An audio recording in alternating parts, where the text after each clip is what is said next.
நான் மல்லியப்பு கொடுத்தேன். அடியாத்தி இது எதுக்கு நான் யோசனை பண்ணி பார்த்தேனம்மா.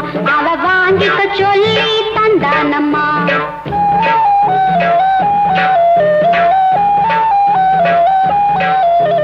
மாமே ஒரு நான் மல்லியப்பு கொடுத்தான்.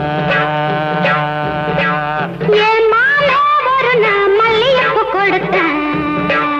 அடியாத்தி இது எதுக்கு நான் யோசனை பண்ணி பார்த்தேனம்மா. அவன் வாங்கிக்க சொல்லி தந்தானம்மா. எடுத்துக்கொன்னா ஏதுக்கொன்னா சின்ன பிள்ளைனா பச்சை பிள்ளைனா வாசத்திலே மதி மறந்து வாங்கிக்கிட்டேனா வச்சுக்கிட்டேனா. மல்லியப்பு வாசம் என் மாம மேல வீசம். மாமே ஒரு நான் மல்லியப்பு கொடுத்தான்.